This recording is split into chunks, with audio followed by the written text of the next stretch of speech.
Welcome to this week's lecture on the CERIAS security seminar. We are happy to have Rita Foster from Idaho National Laboratory give a talk. Rita is a research leader in control systems cybersecurity and has briefed numerous US Congress committees. She currently leads the innovation development for the infrastructure security areas, including work in cyber physical systems.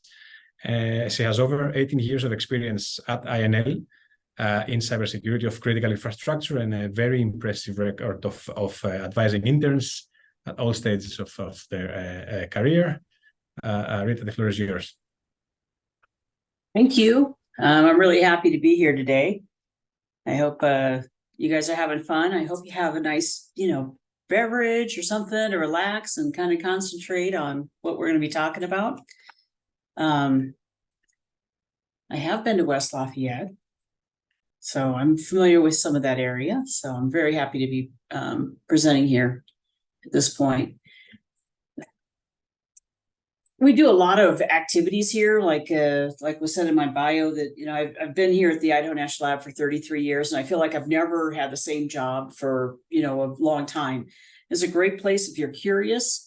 If you always want to learn the new areas, I have some great team members that come up with some of these concepts, and my job is to write those proposals, get those partnerships, make the cost shares that can run up to a couple of $1 million for some of these larger efforts, and get some of this technology into prototype. And now I'm working on getting a lot of these technologies into more of an operational concept. So it's been really exciting. This last part of my research areas are happening. Things that are common in these research areas is we're using lots of graph theoretics, graph databases, graph math. That's what enables all this stuff to work. It helps with our visualization, with our data. The other area that's common in here is we're using a lot of machine learning and advanced machine learning techniques to understand what this data is doing. So I have two big test corpus of data that we do this work on. One is structured threat. We use the structured threat information expression, open international standard. The other is reverse engineered binaries. We translate them into an intermediate representation, put them in graph structures, do a bunch of machine learning for similarity analysis. You're going to see both of those and how the data comes together to help make better defenses. So here on my front page, there's this crazy graphic. That's the Trisis malware. We did that a long time ago, probably about 2019. When we were first building these reverse engineering at scale products. And then over here, you're seeing some structured threat that's visualized inside another graph database and an open source tool called STIG, Structured Threat Intelligence Graph. And both of these data sets we use, and we really adhere to a bunch of machine learning pillars. We're not doing the large language models. Our data is very well curated, very well contained, very well managed. Yes, we put crazy data in there, so we're not overtrained, but fascinating stuff. And using those machine learning pillars allows us to get to that explainable and trustworthy areas in machine learning. So with that, here's our first data set. It's, again, structured threat information expression. I don't know if you guys can do a show of hands or anything, but has anybody ever used this before or worked in that space? It was developed quite a while ago, but it's a very active standard. It keeps changing. So I had a project that was called GeoThreat Observables. And what we did is we collected a bunch of cyber threat that's out there, open source, and we refined it. We had interns refine it for us. And we were able to create over 6,000 bundles of structured threat that mainly impact critical infrastructure, mainly the electric grid. This is the dark side analysis. This is the visualization side of the STIG application. But underneath here is all JSON code, all codified. The relationships are codified, the edges. It all has value and it all has worth. And with this, we were able to do a lot of automated response type of capabilities that we worked on as well. There's the GitHub for it. And here's the standard for STIX, in case you're not familiar.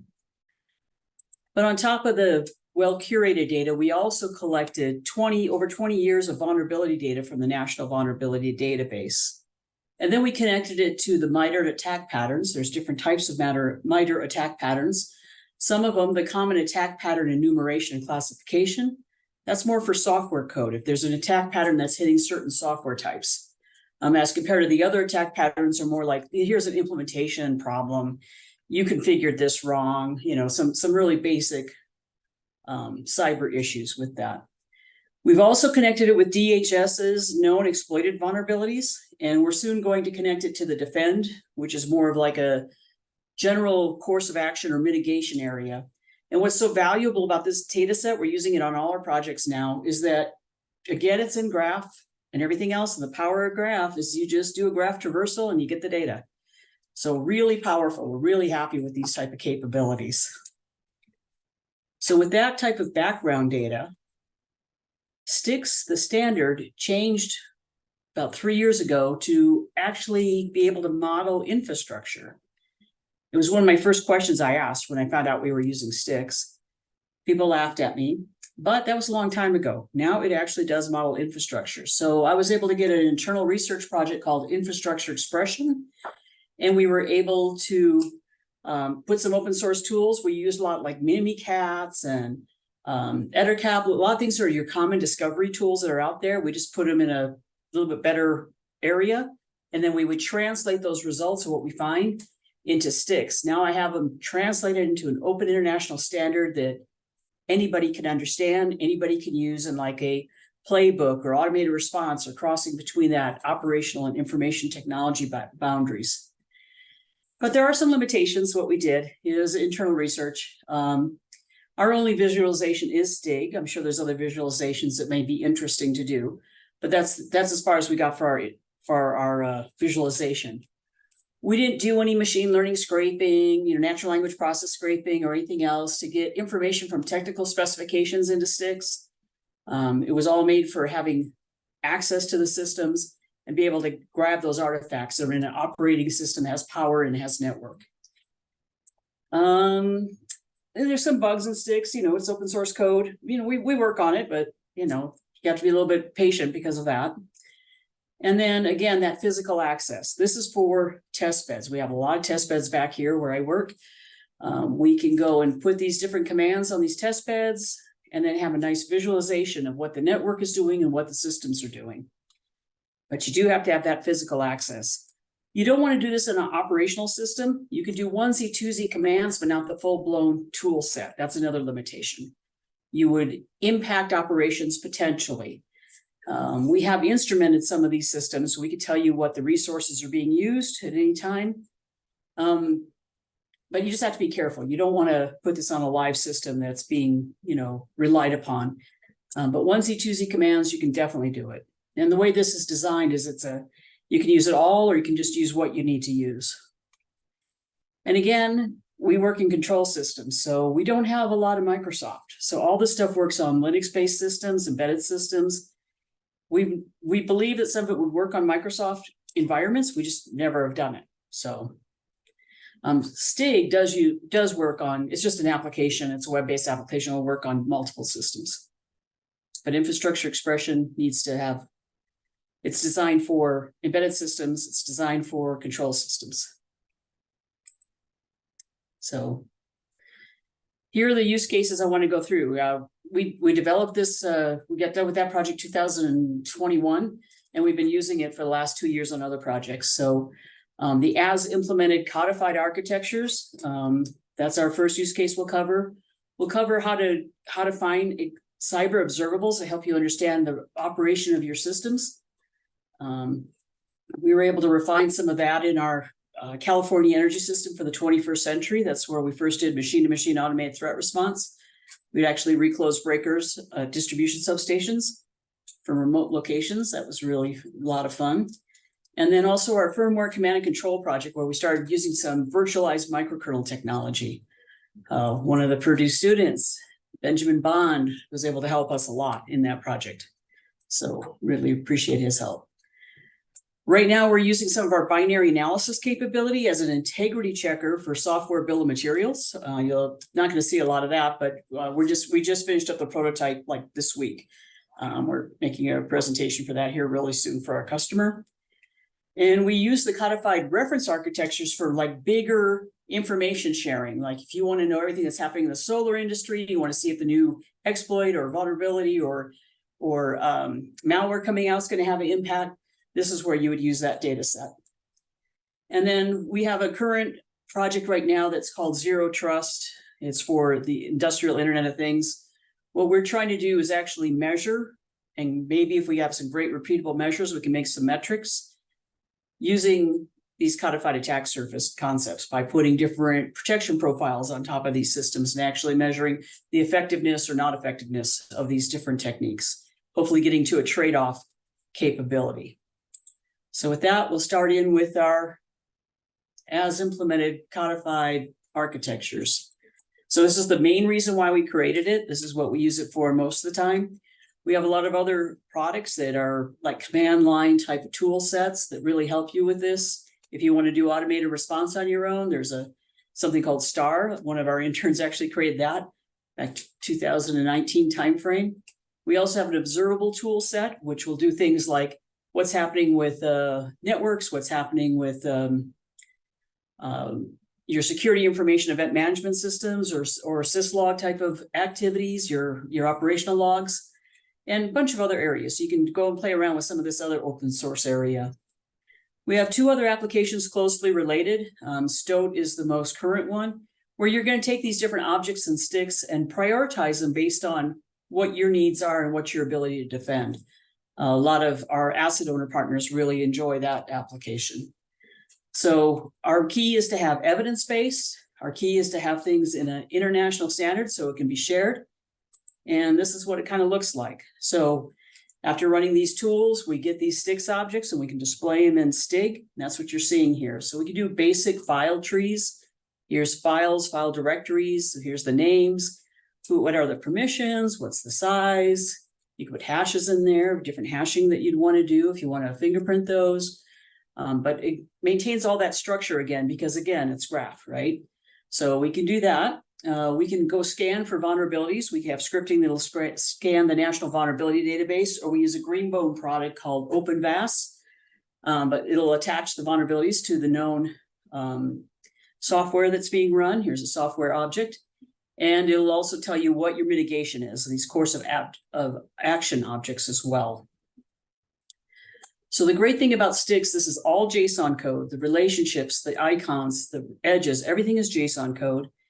And inside that JSON code, you can put Python, you can put regular expressions, you can do all sorts of things. We have some massive code inside some of these for our automated response capabilities. The other thing that we can do is start building and putting these things together where you're finding the vulnerabilities and finding related malware. You're seeing a little bit something emerging that looks more like an attack structure here.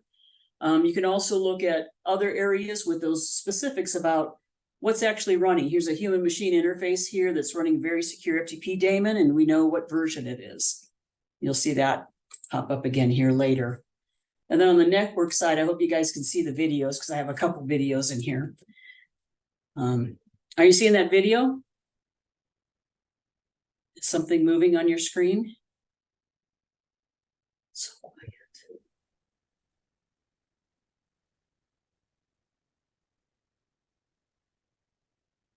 Good. Thank you. Thanks, Sonia. But what you're seeing here, this is a solar installation we have out at the site. And so you're seeing a bunch of Schweitzer gear. You're seeing a whole bunch of other areas. You're seeing, which ports and services are connected together to which devices on that network.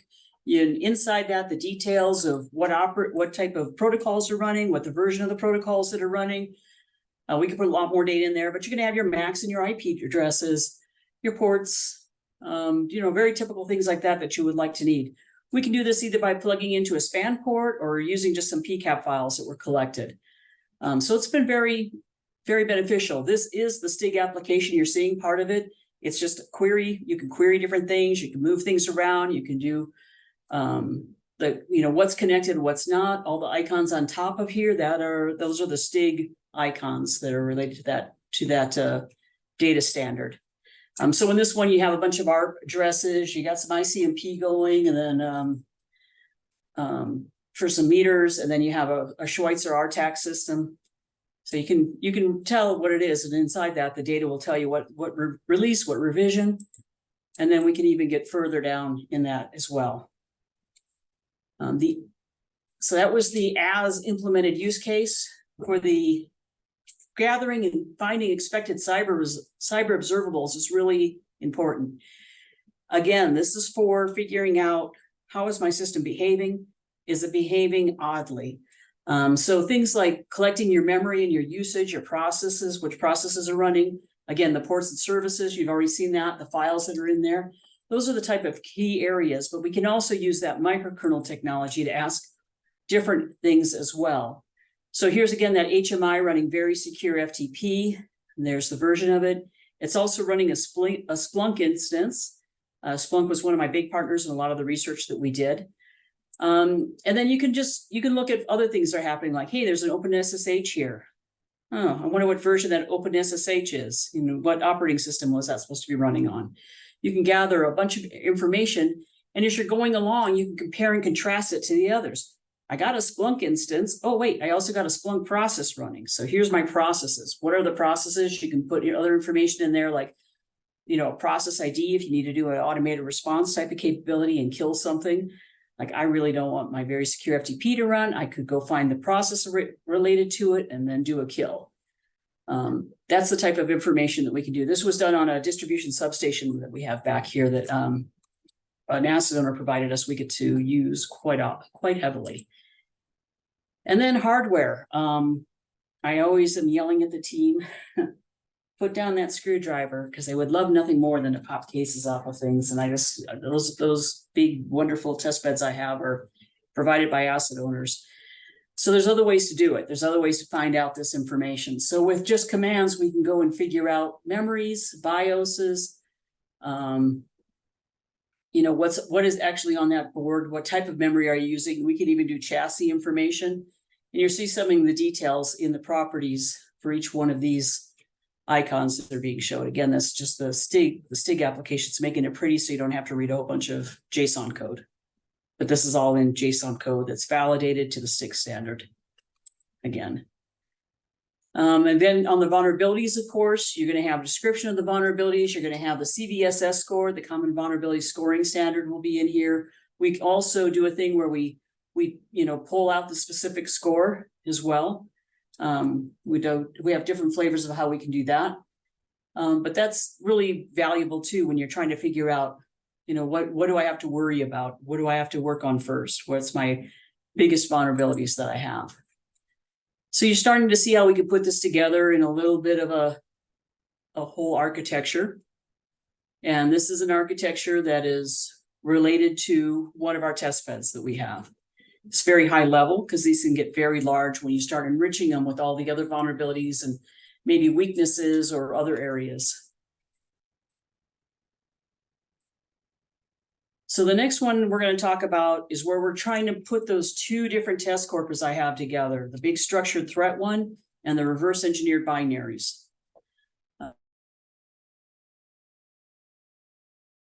We have a lot of reverse. You're going to see one of the most simplistic examples we do of reverse engineering and machine learning to figure out if we have an issue. But then we're going to show you how we could translate those results into sticks, add that to also that infrastructure surface. So we have some other deeper details. It's not just a software running. We know which features are in that software. And then we're going to go into a deep dive example of some malware that we analyzed recently and how we can use these type of technologies to go and create some interesting mitigations. So this is our most simplistic machine learning notebook that we've ever done. We took two versions of very secure FTP, and we're doing a similarity analysis. We're using a feed-forward neural network on here, and you're seeing that everything's nice and labeled. That's not the way it is in the real world. And you're seeing an F1 score of 1, meaning this is a perfect match between this version of very secure FTP and that version of very secure FTP. In the real world, that's not the way it is. You just have these addresses, right? But this is for, you know, illustrative purposes. And what you're seeing is everything's a perfect match except for these 3 features sets. And 2 of them do not have a perfect 1.0, similarity analysis score there. The other one does exist in one and doesn't exist in the other. So it's a really quick way when you have large data sets, large code, to be able to figure out what's the same and what's not the same. So with that, we can also visualize it in other areas. This is a Discover Flow capability that we have. And again, that graph database allows us to do a lot of these visualizations. This again is the very secure FTP. But there's this one thing that's hardly connected, and it's called very secure FTP sysutil extra. Well, that extra is a Chinese backdoor that's been around for a very long time. It's the smiley face backdoor, because if you put a colon and a right paren on there, it looks like a smiley face. And that's your login and your password to get into this very secure FTP. What you're seeing down here is actually a way to toggle back and forth to the graph database. We're using right now we're using OrientDB right now for our graph database. We're thinking about changing it up. But we've used other things, like if we're trying to run a whole bunch of stuff through limited computing power, we'll use like NetworkX for some memory stores as well. But putting it all into a nice graph database really does help us. We can look at the individual blocks, and we can look at the individual calls. But then we have scripts that we can translate it. So here's my very secure FTP. And then here's that sysutil extra. That's my smiley face backdoor. And there's all the blocks and all the different branches from the reverse engineered binary that we identified for that subroutine. And then once we have that, we can add that to a nice big referenced architecture if we felt like it. And that's our next use case that we're using these tool sets on. There's a lot of need for codified reference architectures, especially in control systems. I mean, I would love everybody to allow me to have access to all their equipment, and I could go and codify all this stuff all the time, but that's not realistic. So things for like the solar industry, that's extremely emerging. All these solar grants are happening. They want to put all these architectures out.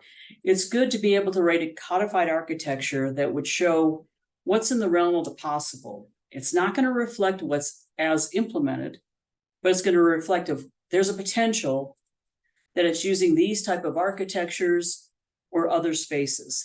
And that's what this is. We did a lot of this work this summer with our interns. Here's one of a building management system. You can see it gets really big. Even the first versions of it get large. They even get bigger as you're going along. We have a blow up of one of the areas, which is a old ABB control system that's now Rockwell. You can see all the vulnerabilities associated with it. You can see the details for the vulnerabilities. And you can have some observables of how you would know this was actually being in there. And again, evidence-based, that here's what Rockwell says how to fix it. Here's what the ransomware is according to the Rockwell update. And you can get some really good specific information by just, tooling around in this code and reading what's in there, or linking on the different dynamic links for other areas. And then here's where our wave graph enrichment data comes in. If you look at every single vulnerability, it's just too much. It's just too much data. But the vulnerabilities are grouped into weakness enumerations. And the weakness enumerations also have a hierarchy as well. So by using the weakness enumerations, we can bundle some of these vulnerabilities together in multiple weakness enumerations, and then associate them with the different attack patterns that help you understand which areas of your system you need to protect. And you get a lot better picture of what's happening. This was an example of a bunch of inverter-based resources, a bunch of things making a DC current, like from a solar or from a battery, going to work on an AC system. And we were able to get the initial information, do that graph traversal, clean up the data a little bit, and we get a lot richer data, a lot more detailed data that you can start doing some prioritization on to figure out which issues you want to work on before other issues. And then our last area that we're working in is codified attack surfaces. I've been hearing about attack surfaces for a long time, and it's usually just someone saying the word attack surfaces.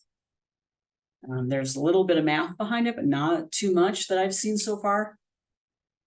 So by putting all this stuff in a graph database, it opens up a whole new world of our capabilities. Benjamin Bond and other interns are working with us on this internal research we're calling Zero Trust.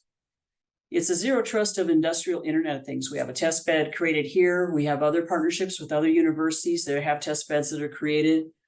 We've pulled the firmware from that. We're analyzing it now, but we have codified every one of those end devices, and now we're starting to do the data links between them and just trying to get enough information. We don't want every single PCAP, but we want a representation of what should be expected.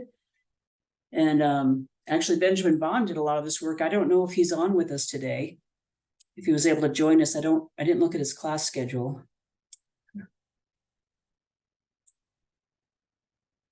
But Benjamin Bond has been working with us since the firmware command and control days. And he was able to put in an invention disclosure on some new scripting that he did that actually would change some of the information. Right now, our stuff works on TCP/IP, UDP, hardwired communication. He was able to create some stuff that's working more on Wi-Fi and specifically Zigbee, the Zigbee protocols, and create those into structured threats. So we're really happy with that work. Here you're seeing a attack structure of one of our hubs inside that inside of our test bed. This was created by Alyssa Taylor from University of Idaho, and then a lot bigger data from Benjamin. And then this is from Benjamin's poster that he provided. He's collected a lot of data. We were able to do a lot more information sharing now that we can understand Zigbee and Z-Wave. Z-Wave may be taking over. Maybe Zigbee's going to still remain there. We're not sure on this mesh network looking things for industrial Internet things, but it was pretty interesting being able to find that. So we're looking forward to that invention disclosure going forward and hopefully be able to release that into our tool sets as well.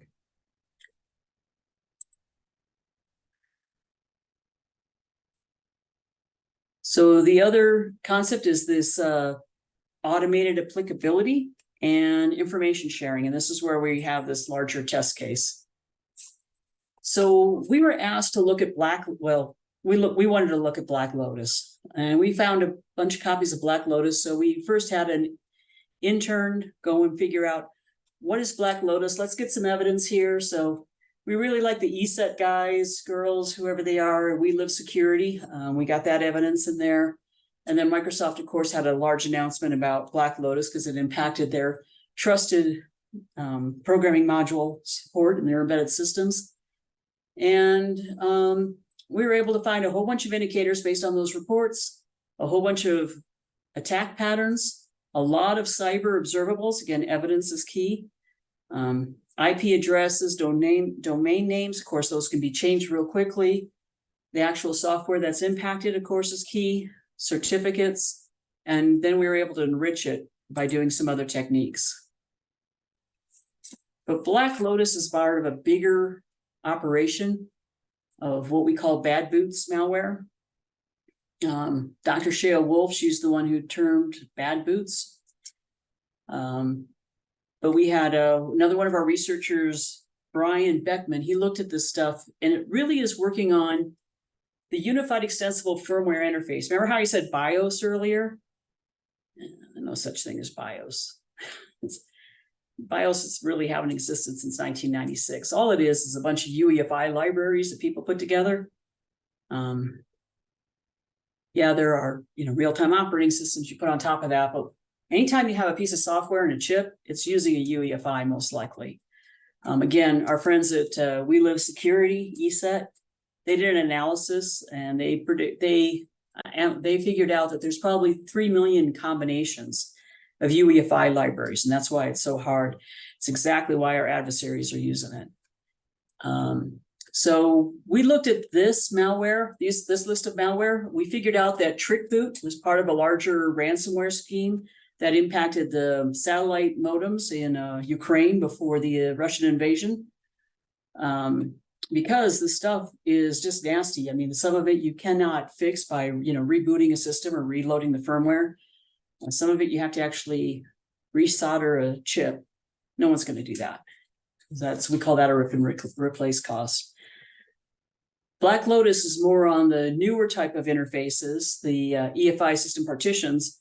So it can be fixed by reloading firmware. It survives a reboot, power on, power off. But if you reload the firmware, you can remove the Black Lotus impacts.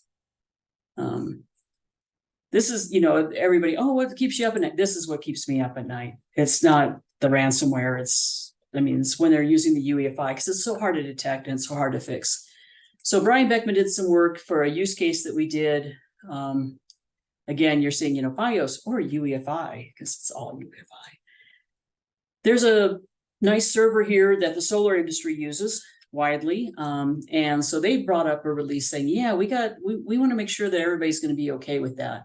So we took some of those reports that we had, that evidence base. You're seeing some of that view inside of STIG right there, looking at some of the attack patterns in there. We already had some great information. Here's our, static IP address. Here's the software version, nice static, domain name, what to look for.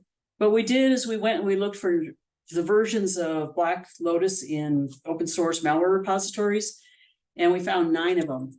Each of them cost $5,000, but I'm too cheap. We didn't pay for anything. So, but we found 9 that said they were Black Lotus, Malware Bazaar, Virus Total type of, places. And then we ran it through our more advanced reverse engineering at scale capabilities called Troglodyte. We're not going to go into that, but it does do a triple embedding of data flow, abstract syntax trees, and control flow graphs. Uses different types of machine learning. So we get these 9 versions. Of course, they're not named or labeled, because that's, nobody does that. And then we ran it through, just how much features did the Troglodyte identify and put in that graph database for us. And you're seeing these 9 very distinct distributions of features in these samples of malware. And so then we do a quick similarity heat map. So we're taking all the features in this F1 stamp here and comparing it to 4B and 5.1 and everything else. So then if it's light, it's a perfect match. That's why you got that asymmetrical confusion matrix looking thing. But F1 related to 4B, you got to disconnect. That's dark. There's not a lot of similarity. More related to the other tall areas, not so much related to the 3 stubby areas at the end. It's common sense, but we do that just to make sure we think we know what the data was happening with the data. We have other visualizations called binary visualizer. Here we're taking the 3 stubby things at the end, and just by the concentration of the color, this is yet a heat map that's based on individual features inside of individual functions. You can see that these 2 here are very closely related, but that 3rd one is a bit different. There's a lot of things that are not quite as similar. They're showing up in that darker color. And then we did the same thing for the 4 tall pieces of malware. These 2 are very similar.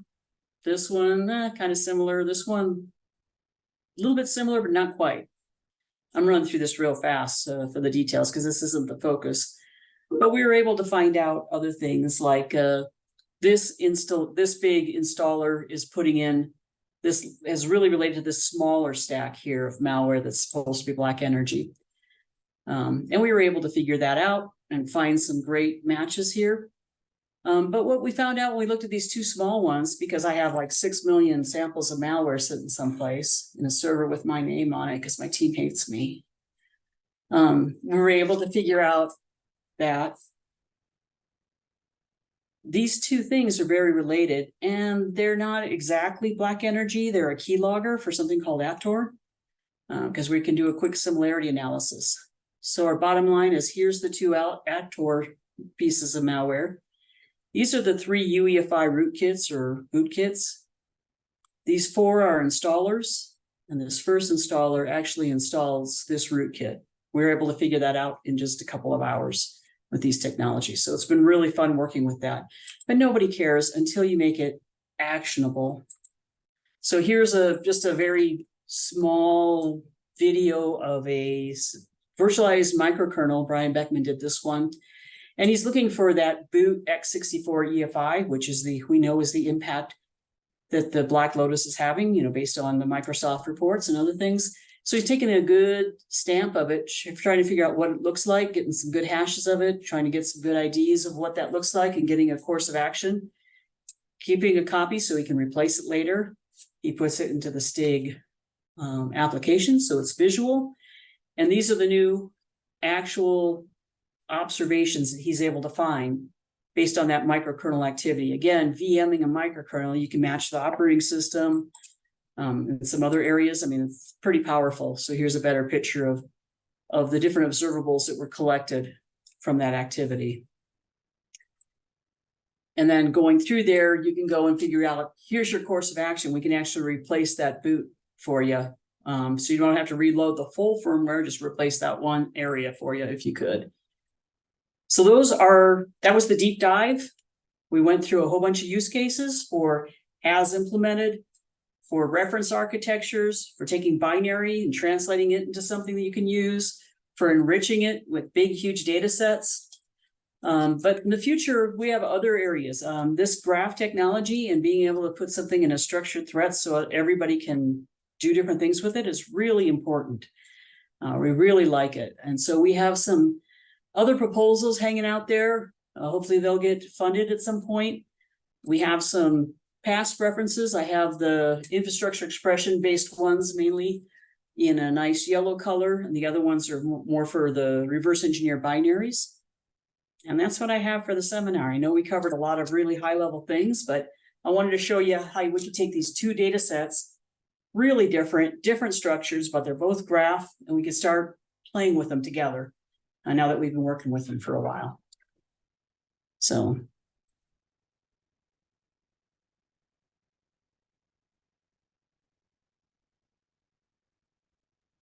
Well, I do see we've got some questions here in the Q&A. Rita, again, thank you very much for your talk today and your time.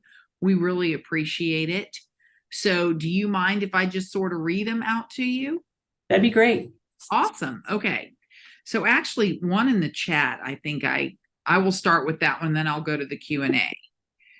So Rahul Canera wrote, infrastructure graph actually resembles the dependency mapping feature in Azure Migrate, but this one is from a security standpoint, whereas in Azure Migrate, we assess and plan cloud migrations based on the dependency mapping. So I guess it really isn't a question, but if you'd like to comment on that, you can. You know, back in 2015, 16, when we first started using graph, I mean, that's exactly who was using graph.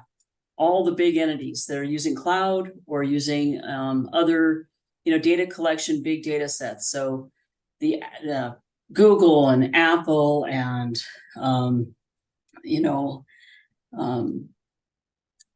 Amazon, all the big ones were using that. I mean, that's how we started using graphs. Like, wow, they're using it. They're doing this stuff with it.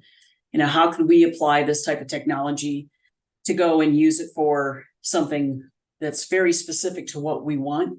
When sticks changed from XML to JSON, our head researcher, Jed Hale, took one look at that and said, it's JSON now, it's object-oriented. I'm going to put it in a graph. I'm not going to deal with it any other way, because my team really didn't want to program in JSON, and they really didn't want to program in XML. But putting it in a visual, doing that was really great. My team would rather do a little bit more embedded programming. It wasn't there, that's not where we're experts in. So that's really helped us too. We've gotten a lot better at JSON code, I have to admit. But yeah, when we started this off, we didn't know it. But yeah, that's how we started. That's a great observation. And that's why both Azure and AWS is really interested in these technologies. I have partnerships with them, so I'm hoping to turn the corner on that and get a new proposal and new concept together with some of these techniques. Awesome. All right, so now I'll actually go on to questions. Solomon Sonia asks, what platform was used for the reverse engineering? Was that done by hand? God, no. Again, our main researcher, Jed Hale, we have a team of reverse engineers. We have probably the biggest group of reverse engineers that focus on control systems you can imagine. We've been doing this since 2009. heavily. We were doing it before 2009. But you can never, we call it unobtainium because we're a lead lab for nuclear. You can't get enough reverse engineers to reverse engineer by hand. And oh my God, what a horrible task to never do something. And oh, now it's doing this and now it's doing that. Okay. The reverse engineering tools that we're using right now, we have one product that's pseudo open source. There's export control issues because the US government doesn't want their automated reverse engineering tools out to foreign entities. But that uses Anger and Vex. And then the intermediate representation is Vex. We put that into the graph database. That's what you saw in the very secure FTP example. Then we also, and we kept everything that we can open source, and we have shared that with universities that we're partnered with. We've shared that with other national labs. We have licensed it to one provider who's also using graph in their cybersecurity needs. So it's gotten, and we're using it. We're still using ActDisco, annotated translated disassembled code. We still use it. We use it multiple times every week. The other reverse, we have a lot of reverse engineering tools. We have something called Travolta because we're so bad at naming things. Travolta is a mapping between the Vex intermediate representation and the binary ninja high, medium, low intermediate languages. All of them go into graph databases so that we had a forward path to do our troglodyte. We call one of our highest capability products troglodyte. These are based on static binary machine code, but when we get to troglodyte, we got data structures to do with here's where the data starts, here's where the data is used, here's where the data is changed. And so while it's still static, we can flow through all that data.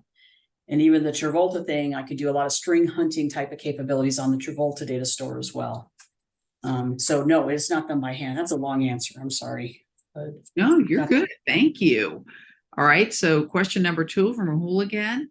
How do these evidences and data get utilized by companies? And also the details collected by STIX can be utilized by forensic report generating tools like autopsy, et cetera, to create extensive reports. Yeah, the STIX is extremely data rich, and what we've been able to do with it is unbelievably data rich. We use it for so many things. The first reason we used it was for machine-to-machine automated threat response. And we were doing machine-to-machine automated threat response on distribution substations where your response times is measured on the cycle clock of that relay. So that's really tough stuff to do. But we were able to do it. We were able to prototype it. We use STIX because I can take any STIX bundle and give it to any security information event management system. We've used Splunk, we've used Forescout, we use Fortinet, we've used ELK, of course, the open source, the Elasticsearch stuff, Logstash, part of ELK. I know QRadar from IBM. I mean, we've used all that type of stuff, and STIX allows us to go back and forth so we can understand it. Our asset owners that we are partnered with, they made it very clear. We don't want you guys going and messing up our embedded systems without telling us what you're doing at the big security operations centers. And these are they're spending millions upon millions of dollars staffing these security operations centers. I've been able to visit a lot of those. Very impressive.